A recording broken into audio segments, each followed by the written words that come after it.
Welcome into another episode of Home Field Advantage. My name is Will Highland. Hope you're all having a great week wherever you are across a great country or a great land. Thanks for tuning in. Been a while since I did a simulcast on YouTube, so if you're joining on the YouTube audience, I appreciate you doing that and subscribing there.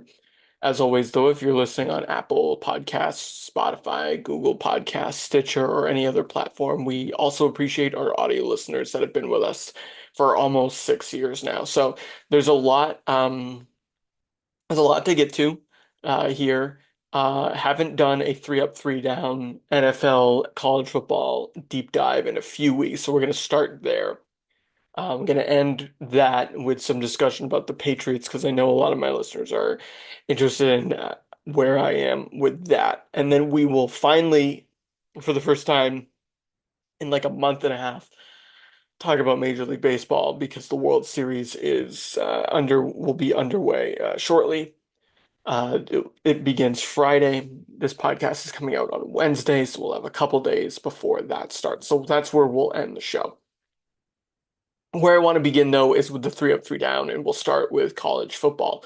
For those of you who have listened recently, I usually pick three teams that had a good weekend and three teams that had a bad weekend, and then I do the same for the NFL. So in college football, I'll be looking at my notes here too to make sure I got information, all the information down. My first is Navy. Navy had a 51-17 win at home over Charlotte. Now, that might sound kind of elementary. They Charlotte wasn't that good. Um, Navy dominated. They got up to a 24-0 start at the first quarter. But the reason why I put Navy in the in the uh, in the three up is because they're ranked. I mean, they after that win, they're ranked and they're going to get Notre Dame next week.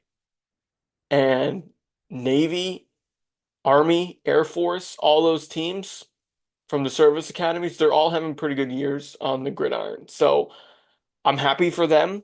They are ranked 25th in the country. They're 6-0 and they're undefeated in conference play, of course. They've got the Army Navy game coming up. They've got Air Force and they've got um, Notre Dame. So they have some huge games coming up. There's a chance that Army and Navy could be undefeated or have only one loss each by the time they play each other in like 5 weeks. So really exciting if you like the Service Academy football, which I do. I know that makes me probably lame, but I like it. I think it's good. I think it's good for college football. All right, my other up is Iowa State. Iowa State, say it with me, everybody. We're not talking about basketball. Iowa State is crushing it. They eked out a win at home against UCF. They're 7-0. They're undefeated in the Big 12. They're on their way to winning the Big 12. And with that, in this new format, will come an automatic playoff bid. So you're going to have Iowa State, I think, winning the Big 12 and finding their way into the playoff. Now, it's important to point out that Kansas State's also having a really good season, and that Colorado at 5-2 has the Dion factor. And if they go on a run and finish 10-2 and win the conference or something, I don't put it past them either. So I'm just putting it out there now, though. I think Iowa State is deserving of winning the Big 12. And if they do that, that's a huge bonus that they'll probably make the playoff as a result. And likely this win this week over UCF will go a long way in making that happen. All right, similarly, Indiana. They're 7-0 and they're 4-0 in the Big Ten. They've had a great season. They've had wins at UCLA. They've had wins at Maryland or against Maryland. They've had wins at Northwestern, and then they beat Nebraska um, quite handily. And Nebraska, I think, was a pretty talented team in and of their own. They'll now next week they have a tough test. They play Washington. Washington, was a playoff team last year. Of course, they look a little bit different now. They still have to go on the road at Michigan State, on the road at Ohio State, and home against Michigan.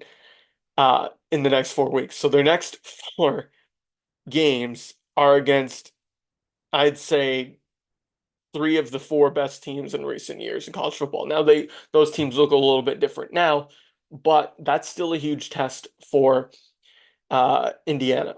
That said, Indiana, the Hoosiers are balling right now. 7-0, huge win over Nebraska. That puts them in the driver's seat. They control their own destiny in the Big Ten. The only downside for Indiana is if they drop two of these four games, is very likely. I bet they drop at least two. Um, if one at best case scenario, they're going to be a one-loss team, and it's going to come down to can they win the conference? Because I think Ohio State, if they're a one-loss team, they're getting in, right? Like if Ohio State is a one-loss team, they're getting in. And I just want to make sure here that I got the schedule right. But I think Ohio State is going to benefit in that conference because of who they are. And they're already fourth right now, and they are 5-1. And they play Nebraska, they go at Penn State, they go home against Michigan, and then they have that Indiana game. So they have all very similar opponents. So far, their only loss is at Oregon, who's, number three in the country. Um, but I think at this point, Indiana has a better resume. But it's going to come down to that game on the 23rd in terms of likely who's going to get that spot in the top 12. But can't take anything away from Indiana, how they performed. All right, three down. Bama, Alabama. I hate to say it. Alabama with their loss, two losses for the first time pre-October since 2005, I believe, or 2006. One of those years. It's been a long time since Alabama had two losses before Halloween. And look, you got to give credit to Tennessee's defense, the way they played. They made Milroe look pedestrian, and that offense really had nothing going in the second half. And Tennessee deserves to be where they are in the rankings at this point, being seven. I think Tennessee is an interesting point, but we'll have plenty of time to talk about the SEC later on in November. But at this point, it's going to be really hard for Bama to make the playoff. Their biggest opponent left is LSU. LSU is an eighth ranked team. They play them on the road on the 9th of November. Outside of that, they do get Oklahoma on the road, they get Auburn in the Iron Bowl, and they get Missouri at home in various weeks. That said, it's gonna in the SEC, you have a ton of teams.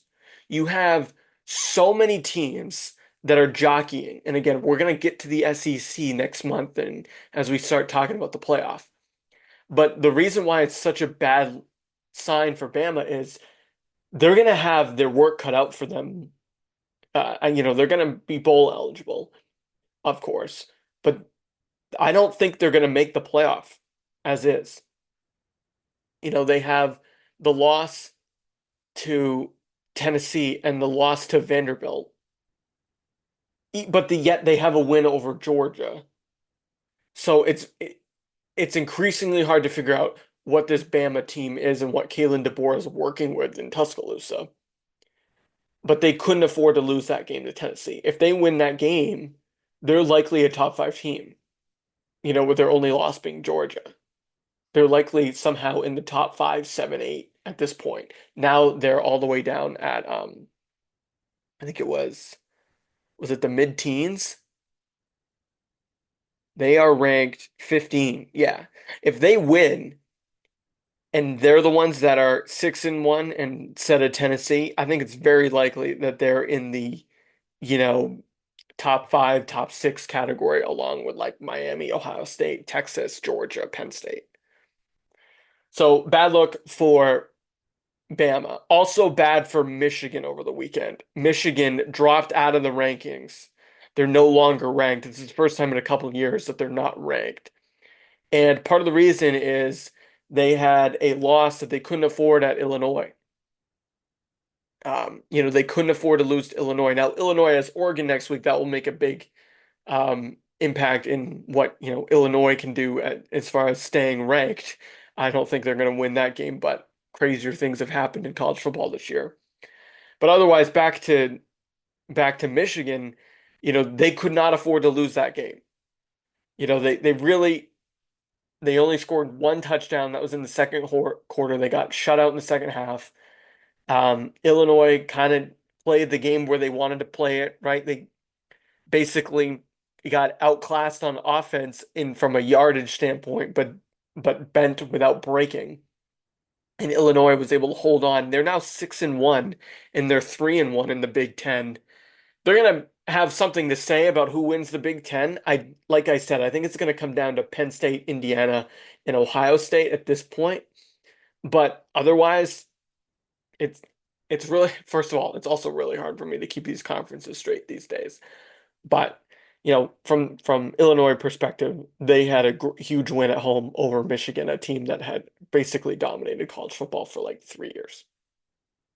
All right, so that's my three up, three down college football. I had Navy, Iowa State, and Indiana on the up, and then I had Bama, Michigan, and oh, I didn't talk about USC, of course. So USC loses after blowing a what was it? Was it a 14-point lead at Maryland? Horrible, horrible. They've lost three in a row, so they were my last down. Was USC. Almost forgot about them. That's how forgettable they've been this year. All right, over to the NFL. It's really hard to make these picks in the NFL because there's obviously less games. And so, you can't pick one game more than once, and there's a lot of duds in the NFL on a weekly basis, unfortunately. College football's a little bit more ripe with storylines at this point because the NFL is pretty cut and dry right now in terms of who the best teams are, and we're going to talk about them. In the NFC, it's the Lions. The Lions are 5-1. They look good. I mean, Goff 22 of 25, 280 yards, couple touchdowns.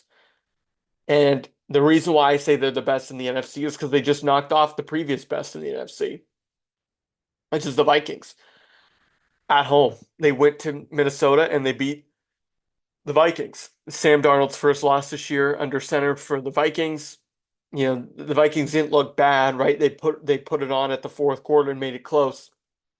But right now, the NFC is the Lions' world and everyone else is living in it. All right, I also had the Commanders. The Commanders, I know they had the Panthers at home, and the Panthers are abysmal. They're probably the worst team in the NFC. Um, in fact, I think statistically they are again. You know, Daniels was running into some problems here with a rib injury. And so that's not great. So it's hard to put them in an up from that perspective. Um, but that said, it looks like they also have something in Marcus Mariota. Mariota 18 of 23 with a couple touchdowns. They're 5-2 still, despite losing Daniels. Now we'll see how serious this Jane Daniels injury is. A little worrisome, right? This is part of the reason why the Patriots were so careful with Drake May. Um, is because you've got a rookie quarterback who you spent a high draft pick on, who's still in May's case a little raw. You got to really work out the kinks, and I think Daniels was looking really good. Like he had them at 4-2, so there's no slouch. But the way they were able to win that game, despite the losing Daniels, and then for Mariota to come in and go 18 of 23 with a couple touchdowns, for Bijan Robinson looked good. Um, Sorry, not Bijan Robinson. What's that running back's name? Brian Robinson. I had to look that up. Yeah, he looked good. 71 yards on the ground. Terry McLaurin looked like a renaissance of his old self. So, I mean, the Washington offense found its way back together, and I mean, we'll see what they're able to overcome in the future with the Daniels injury. But for now, for them to overcome it in that one game was impressive. All right, speaking of impressive, I have to say this, and it makes me want to cry on the inside. Um, a couple weeks ago, I talked about the Chiefs possibly going undefeated. And look, they've got road games, I will say, that look difficult. But as the weeks progress, the road games look increasingly less difficult. And what I mean by that is they beat the Chargers on the 29th of September already. Then they beat the Saints. Then they had their bye and they went out to San Francisco and beat the Niners by 10. So their two hardest road games were at the Chargers and at the Niners, in my opinion, and they won both of them. Those are behind them. Their two hardest intra-conference games were the Ravens and Bengals. Those were week 1 and week 2, and they won both of them already. In my opinion, I will identify there's 3 more games that I would consider hard games. They have the Buccaneers, but they have the Buccaneers at home on a Monday night. Now, the Buccaneers didn't look great the other day in their game, but they're still a team that I'd say Baker is playing pretty well and has an opportunity to win that game. So the Chiefs play the Buccaneers on the 4th. A little Super Bowl 55 rematch there. But then they get the Broncos at home. That's a win. They get the Bills on the road. The Bills are iffy. You never know what Bills team you're going to get, and that is a road game. So we'll see. But they get the Bills on the road in that rivalry game. That could be difficult. That's my second identified hard game. And then they get the Steelers on Christmas Day on the road. That's it. They get the Panthers, they get the Raiders twice, they get the Chargers again, they get the Browns, who are awful and without a quarterback. We'll get to them in a moment. They get the Texans, who I think are decent, but not good enough to beat the Chiefs on the road. And then the last week, they're going to Denver, and that's the final prayer. I don't think Denver's good, but they're not good enough to beat the Chiefs, I don't think. So at this point, I'm calling my shot. I think the Chiefs are going 17-0. I think the Chiefs are going to go 17-0. I've seen what I need to see. Their defense is playing so good or so well that it doesn't matter what Mahomes does or what Xavier Worthy does or the injuries that they've had on the offensive side of the ball or, Kelsey's age or any of that stuff doesn't matter because their defense is playing good enough and Mahomes is Mahomes. Like there were years where Brady had questions on offense, but the defense wasn't as good as the Chiefs' defense is now, and that's why the Patriots would go 14-2 or 13-3, even with, an uninspiring roster. The the Chiefs have Mahomes and they have a good roster that can withstand the depth problems that happen in the battle of attrition that is the NFL season. So I'm calling my shot right now. I think the Chiefs are going 17-0. It makes me so sad inside. But I think it's gonna happen. All right. So they're for that reason they have to be my 3 up. I'm looking at their schedule. They're the only undefeated team left, and I don't see more than 3 hard games on their schedule. Unless they slip up, they have it in front of them. Whereas if they play to their ability, they won't lose again. And I wouldn't be surprised if they go 20-0 and win the Super Bowl. I mean, that would be the end of I don't even know what would happen on sports. I don't even know if Nick Wright would come to work for the rest of his life. All right. Down though is the Saints. That's a team that the Chiefs were able to beat a couple weeks ago. And the Saints, speaking of the Broncos, who might be our last hope to stifle that Chiefs possibility, the Broncos uh, beat the Saints 33-10 in Sean Payton's return to New Orleans. And Spencer Rattler looked okay. We also had Bo Nix in that game. Very interesting uh, quarterback matchup if you think about their college careers and in their now NFL careers. But they got decent. The Broncos, took it to the Saints on the ground, and that's why I think Sean Payton and the Broncos made the Saints look silly. They just pushed around the Saints, and the Saints are dealing with injuries. They're down one of their best offensive players, and so I think I think for the Saints, they're now 2-5, and even though that's a really bad division, Tampa has found a way to hang around despite their losses, right? Tampa's 4-3. The Falcons are 4-3. I think they're trending up still, even though they both lost this week. But that division is just awful, and I think Tampa and Atlanta will battle for the division, and the rest of those teams, New Orleans and Carolina, will just be in the cellar. And for New Orleans, I mean, it's just I don't even know where they go from there after getting pushed around at home. Similarly, the Cleveland Browns lose their quarterback, Deshaun Watson, again with another injury. Um, that's a whole conversation I could go into, but just from a pure football perspective, the Browns came in there, Battle of Ohio, and Joe Burrow looked pedestrian, but he got the job done, and the Browns, meanwhile, just look like a complete disaster.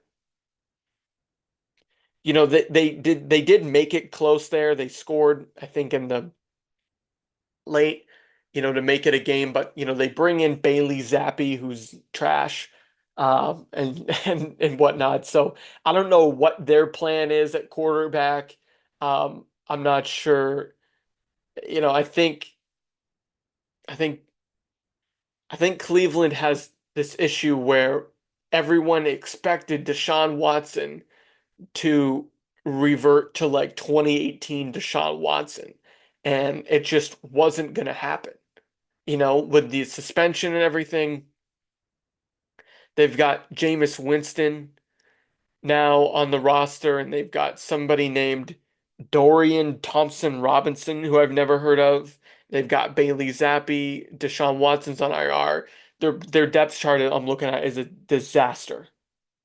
They've got guys on IR all over the place. They've got, Nick Chubb and Jerry Jeudy trying to carry the offense behind them. I think I do like Myles Garrett, right? But beyond that, I mean that team is falling apart, and they're 0-3 at home, and they lost to their in-state rival, so in intra-division rival. So bad stuff for the Browns. And bringing in Bailey Zappi today, so just I had to laugh. Although unfortunately, his former team, the New England Patriots, and my team, they're also the down. And I'll laugh at them for a little bit too here.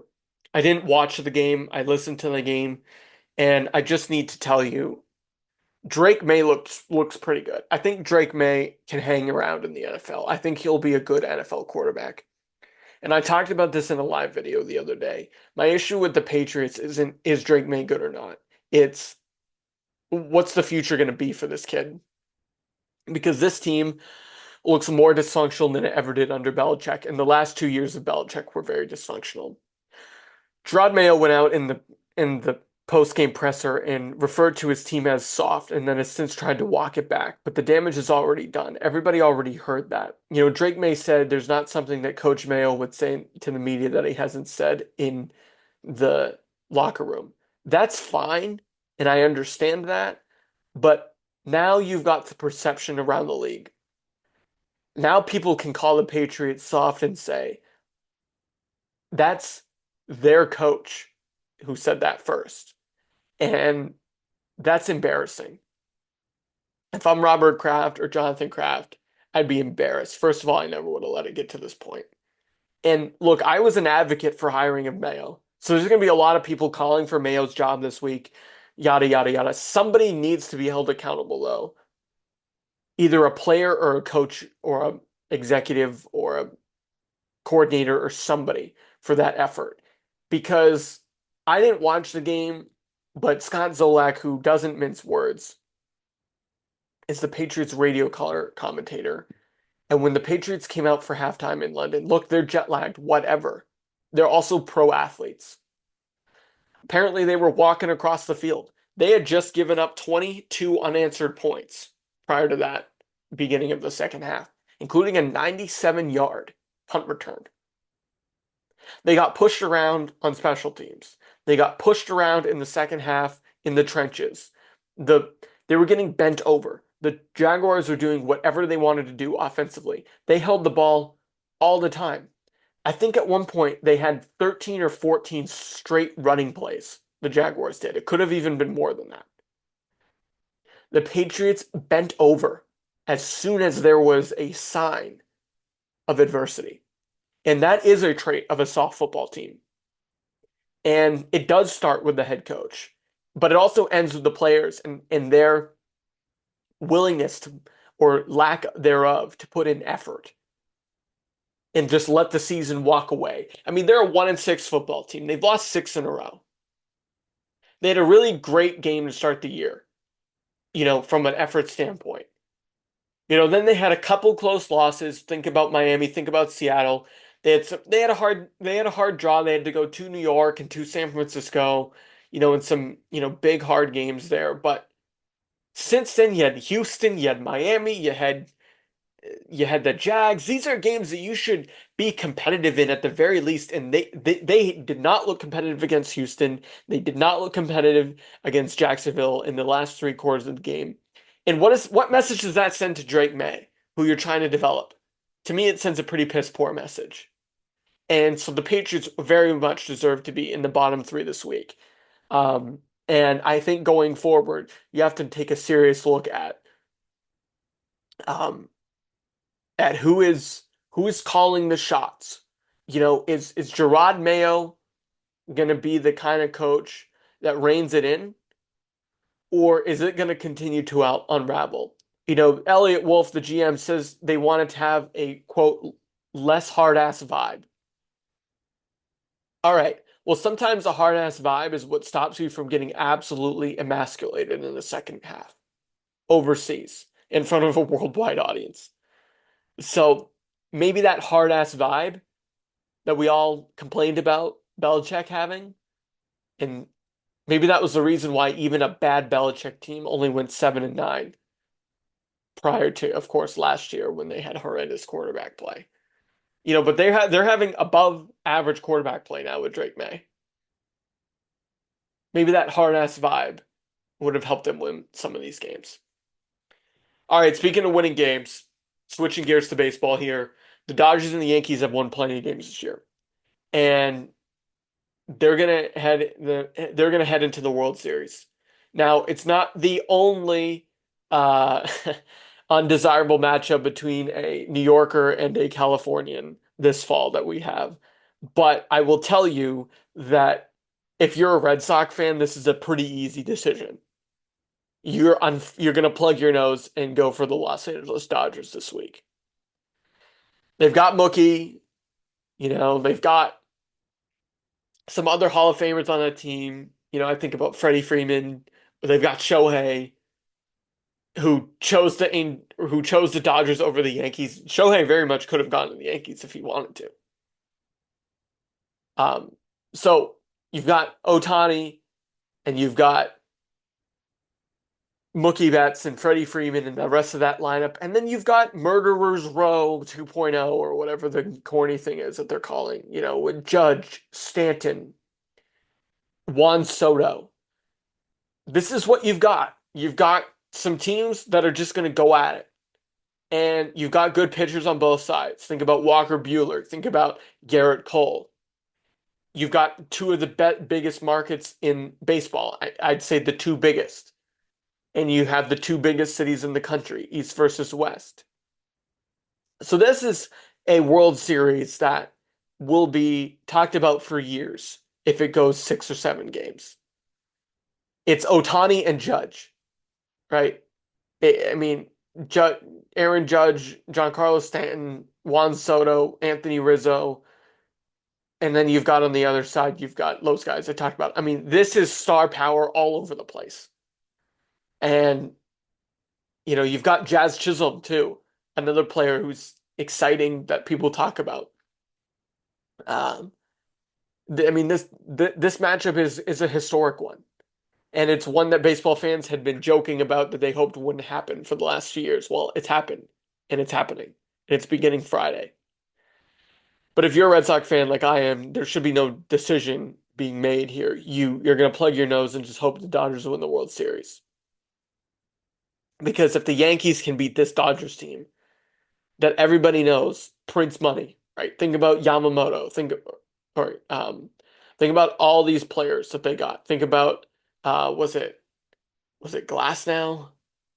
who was the who was the other big pitcher they got out? I think it was Tyler Glasnow.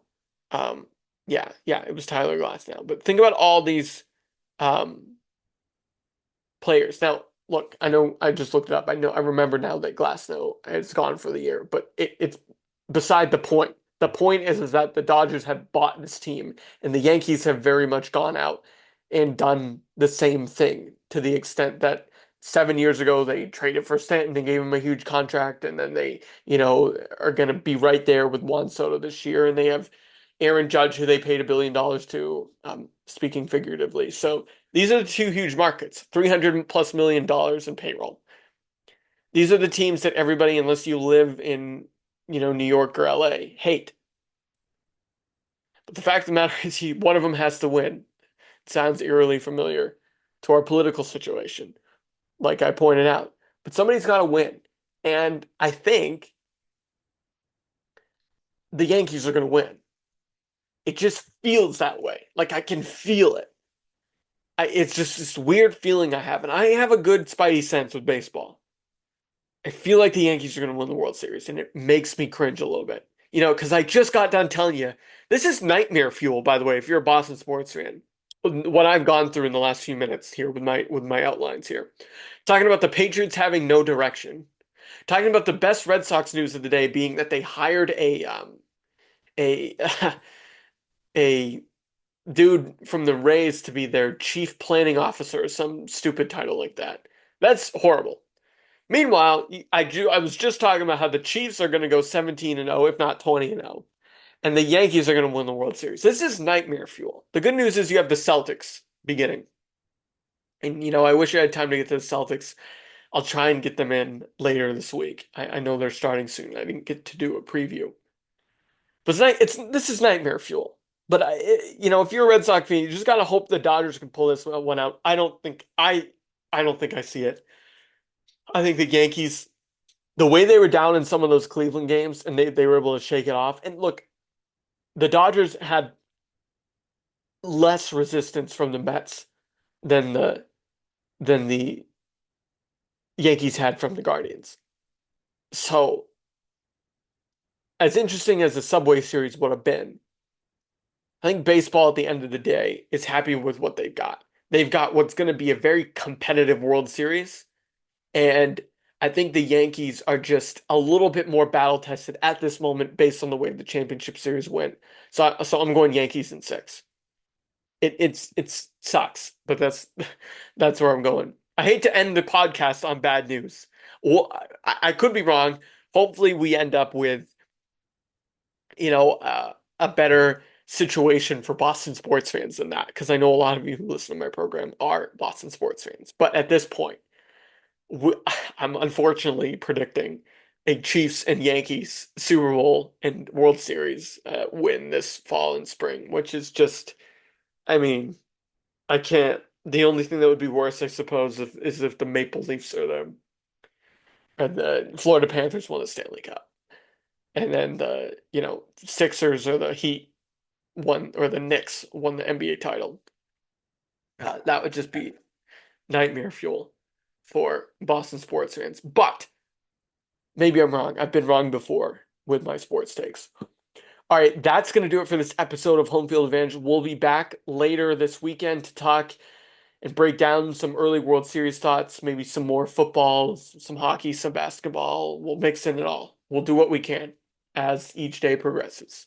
Um, I'm back from a lot of my trips, so I've been unburdened by what has been.